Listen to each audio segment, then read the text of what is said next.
Hello hello hello friends, कैसे हैं आप लोग। आप सबका स्वागत है आपके अपने चैनल सिविल इंजीनियर वर्क्स में। आज मैं आपके पास इंपॉर्टेंट टॉपिक लेके आया हूँ क्लियर कवर के बारे में। ठीक है, बहुत ही कम लोग क्लियर कवर के बारे में बताते हैं, तो आज मैं आपको बताऊँगा क्लियर कवर के बारे में। क्लियर कवर होता क्या है, इसका यूज़ क्या है, इंजीनियरिंग में कितना mm का एक क्लियर कवर होना चाहिए, डिफरेंट मेंबर्स में कितना mm का क्लियर कवर होना चाहिए, तो हमें क्या क्या चीज़ें यूज़ करनी चाहिए, इम्पॉर्टेंट चीज़ें ध्यान रखनी चाहिए क्लियर कवर को डालते वक्त, किस के लिए कितना का क्लियर कवर होना चाहिए। ठीक है, और क्लियर कवर हमें किस तरह से हेल्प करता है कास्टिंग में, हमारी सीमेंट कंक्रीट के जो रिइंफोर्समेंट है उसकी ड्यूरेबिलिटी किस तरह से काम करती है, किस तरह से हेल्प करता है वो हमारे सीमेंट और रिइंफोर्समेंट को बचाने के। तो ये सारा मैं आज आपको कवर करूँगा इस वीडियो में। अगर आप चैनल पे नए हैं तो प्लीज़ सब्सक्राइब करें, हिट दैट सब्सक्राइब बटन और don't forget press that bell notification button, ताकि मेरी सारी वीडियोस आपके पास सबसे पहले पहुंच सके। तो जो क्लियर कवर होता है वो कुछ इस तरह से होता है। ठीक है, इसको हम क्लियर कवर कहते हैं, गिटियाँ भी कहते हैं, देसी भाषा में गिटियाँ भी कहते हैं, क्लियर ब्लॉक्स भी कहते हैं। तो इसमें एक डायमेंशंस होती हैं 20 to 25 की, एक होती है 40 to 50 की। आप कोई क्लियर कवर्स होता है वो मल्टी यूज़ के लिए होता है, जिसको हम मल्टी यूज़ क्लियर कवर्स भी कहते हैं। तो ये साइड में आप देख रहे हो गैप, यहाँ पे हम क्लियर कवर्स का यूज़ करते हैं। क्यों यूज़ करते हैं? वो इसलिए यूज़ करते हैं जब भी हम कंक्रीटिंग करें तो जो हमारी रिइंफोर्समेंट है वो कंक्रीटिंग करते वक्त बाहर ना दिखे। जब हम उसको मतलब फोम वर्क हटा लें और कंक्रीटिंग हम कर दें और लास्ट में जब हम फोम वर्क हटाएं तो हमारा रिइंफोर्समेंट दिख रहा होगा।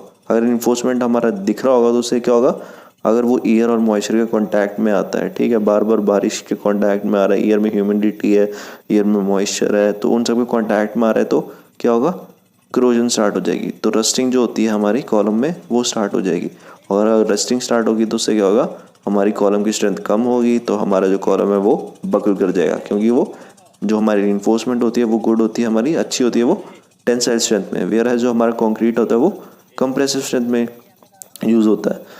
और हमने स्टील और रिइंफोर्समेंट सीमेंट का इसलिए यूज़ करते हैं क्योंकि इन दोनों की जो थर्मल कंडक्टिविटी है वो ऑलमोस्ट बराबर है, एक की 12 और एक की 14 में है। ठीक है, क्योंकि यूज़ करने को तो हम गोल्ड भी कर सकते हैं, सिल्वर भी कर सकते हैं, कास्ट आयरन भी यूज़ करते हैं, पर जो थर्मल कंडक्टिविटी होती है वो इम्पॉर्टेंट होती है। तो इन दोनों मटेरियल की जो कंडक्टिविटी है वो पास पास होती है, जिसकी वजह से एक दूसरे से बॉन्ड बना के रखते हैं अच्छे से।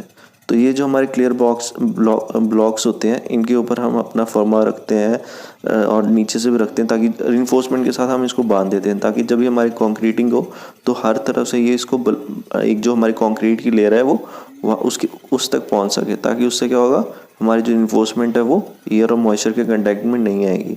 तो जो क्लियर कवर है वो एक तरह से आप वो समझ सकते हो एक शील्ड है जो रिइंफोर्समेंट को बचाती है एयर मॉइस्चर से, केमिकल अटैक्स से। ठीक है, अगर कोई करोजन हो रही है या फिर कोई भी फैक्ट्री में काम है या फिर कोई भी केमिकल से आसपास रिवर या कैनाल में, तो उससे ये क्लियर कवर जो आपको बचाते हैं। ठीक है, तो अब मैं बात कर लेता हूँ डिफरेंट साइजेस क्या हो सकते हैं। ठीक है, तो सबसे पहले तो हमने कहाँ का क्लियर कवर देना है, हमने नीचे की तरफ देना है और साइड में देना है और ऊपर की तरफ देना है। ठीक है, ऊपर की तरफ चलो आप नहीं भी तो चलेगा, बट साइड और डाउन में बहुत ज़रूरी है, क्योंकि जब हम वाइब्रेटर का यूज़ करेंगे तो कंक्रीट कवर मतलब जो कंक्रीट है वहाँ तक जाएगा नहीं। ठीक है, अब क्लियर कवर्स के बारे में बात कर लें तो ठीक है, तो ये एक क्लियर कवर होते हैं जो आपको ये बीच में गोल गोल से दिख रहे हैं। तो एक अगर आप इस तरफ से लगाओगे तो आपको 25 mm का मिलेगा, 20 mm का मिलेगा, ऐसे लगाओगे तो आपको 40 mm और 50 mm का मिलेगा। तो जो कॉलम में मिनिमम क्लियर कवर का जो साइज़ होता है वो 40 mm का होता है। तो ये जो बीच में आप ये देख रहे हो लाइनें से, जो गड्ढे से देख रहे हो, ये हमारी इन्फोर्समेंट बार डालने के लिए होती है।